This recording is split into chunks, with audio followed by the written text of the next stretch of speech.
ৰাখলৈ আহিছোঁ তুমিও মই ৰাখলৈ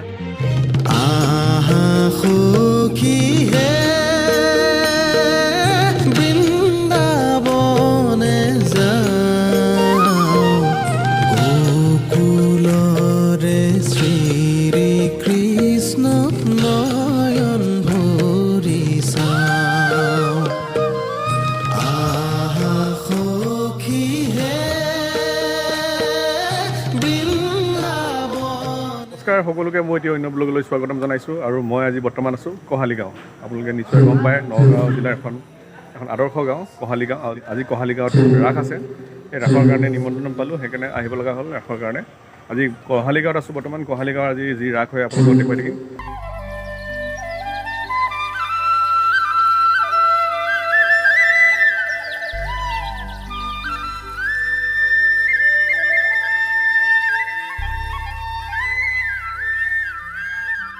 অসমত যদি আমি কেতিয়াবা আদৰ্শ গাঁৱৰ উদাহৰণ দিব লগা হয় তেন্তে আমি প্ৰথমতে দিব লাগিব এই কহালী গাঁওখনক কাৰণ কহালী গাঁৱৰ পৰিৱেশ চাওক প্ৰতিটো ঘৰৰ ফ্ৰণ্টৰ ৱালত অসমীয়া সংস্কৃতিৰ প্ৰতিটো সম্পদ তেওঁলোকে ইয়াত ফুটাই ৰাখিছে আৰু চাওক অকণমানো পিকৰ দাগ নাই কোনোবাই পিক পেলাই থোৱা বা কিবা অকণমান দাগ নাই আৰু এই দৃশ্য অকল ৰাসৰ বাবে নহয় প্ৰতি 12 মাহে আপুনি ইয়াত দেখিব পাৰিব আপুনি যেতিয়া আহে নগাঁও আহে তেতিয়া আপুনি কহালী গাঁৱত নিশ্চয় আহিব কাৰণ আমি আহি অনুভৱ কৰিছোঁ এখন গাঁও যে এনেকুৱা হ'ব পাৰে গাঁওখনৰ প্ৰতিটো বস্তুৱে প্ৰতিটো সামগ্ৰী তেওঁলোকে ভালকৈ নিৰ্মাণ কৰিবলৈ যত্ন কৰিছে আৰু এইটো চাওক এই নামঘৰটোৰ ওচৰত আছে এইটো পুখুৰীটো চাওক কি ধুনীয়াকৈ চাৰিওফালে ৱাল দি ধুনীয়াকৈ লাইটিং কৰি বঢ়িয়াকৈ ৰাখিছে আৰু লগতে আছে এইবিলাক পাৰ্কৰ নিচিনা বনাই থৈছে যাতে মানুহ বহিব পাৰে আহি পেলাই চাওক ইয়াত কৃষ্ণই ৰাসলীলা কৰা ইয়াত এটা প্ৰতিচ্ছবি তেওঁলোকে দাঙি ধৰিছে কেনেকুৱা লাগিছে গাঁওখনত আহি বঢ়িয়া লাগিছে ভাল লাগিছে আৰু গাঁওখনৰ নামটো গম পাইছেনে গাঁওখনৰ নামটো হৈছে কহালী গাঁও অসমৰ প্ৰথমখন আদৰ্শ গাঁও আৰু গাঁওখন নিৰ্মাণ কৰিছে ৰাইজে নিজে আৰু এজন মানুহৰ প্ৰচেষ্টা এজন মানুহৰ আছে লগত আৰু দাদাজন কোনজন হয় মই ক'ম বাৰু কোনজন মানুহে কাৰণে গাঁওখন ইমান ধুনীয়াকৈ নিৰ্মাণ কৰিছে গাঁৱৰ ৰাইজ সকলোৱে মিলি এই মানুহজনৰ প্ৰেৰণা আছে দেখুৱাই যাম মই আজি ৰাসো আছে ৰাসো দেখুৱাম আৰু কি ধুনীয়া নামঘৰ দেখুৱাই আছোঁ আপোনাক চাওকচোন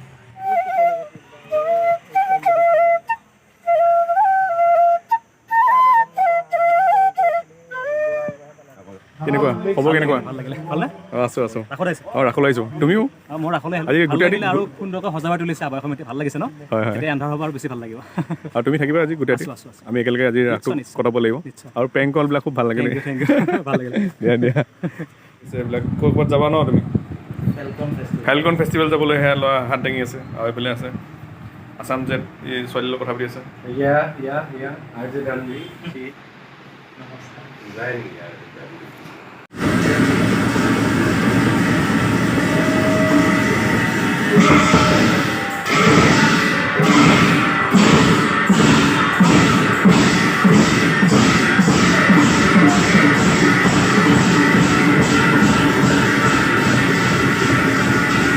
গাঁৱৰ মূল প্ৰৱেশদ্বাৰত এনেকৈ দেখা পাব আপোনালোকে ৰংমনক আৰু ৰংমনে এনেকৈ পানীৰ মাজৰ পৰা আদৰি আছে আৰু এই ৰংমনক পাৰ হৈ আপুনি কহালী গাঁৱৰ মেইন দুৱাৰ প্ৰৱেশ দুৱাৰ এখন তোৰণ দেখা পাব এই তোৰণখন মন কৰক আৰু এইফালে সোমাই যাব লাগিব কহালী গাঁৱলৈ আৰু ইয়াত লিখা আছে কহালী গাঁৱলৈ স্বাগতম চাওক ন কি ধুনীয়াকৈ তোৰণখন নিৰ্মাণ কৰি থৈছে চাওক ন কি সুন্দৰ লাগিছে ৰাতিৰ পৰিৱেশটো ঢেঁকী দি আছে আৰু এইফালে পিঠা বনাই আছে তিল পিঠা বনাই আছে চাওক না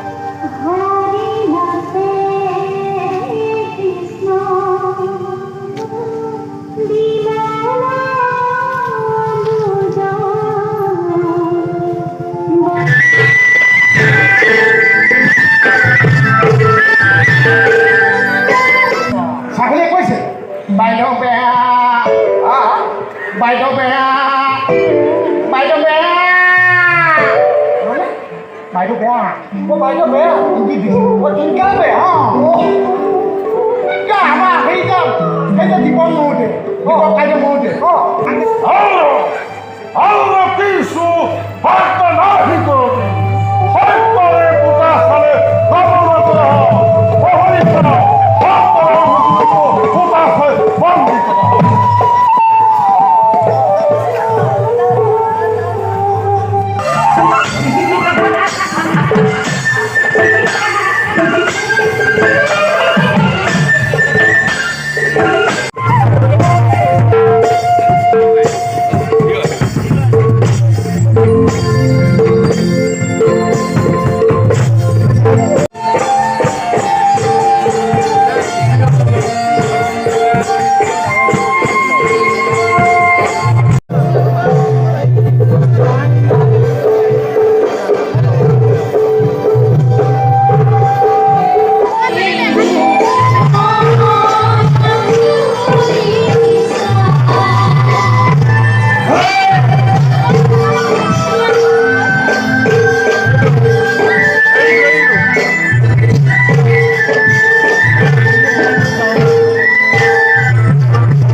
ৰাসৰ পৰা ওলালোঁ আৰু ৰাসৰ পৰা ওলাই এতিয়া অনিল দাহঁতৰ ঘৰত এয়া দেখিব পাইছে মোৰ ফোনটো বহি আছে এয়া হৈছে অনিল দা আৰু অনিল দাৰ প্ৰচেষ্টাতে এই গাঁওখন খুব সুন্দৰকৈ নিৰ্মাণ হৈছে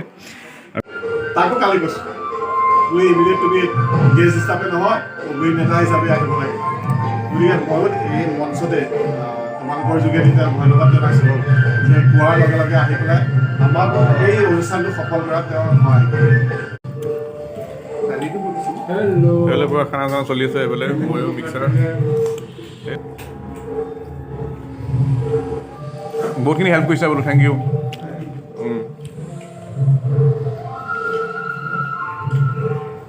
ল'লোঁ আৰু এতিয়া ঘৰলৈ যাব লাগে আৰু সকলোকে বাই বাই দিছোঁ আৰু ভিডিঅ'টো যদি চাই ভাল পালে শ্বেয়াৰ কৰিবলৈ নাপাহৰিব ধন্যবাদ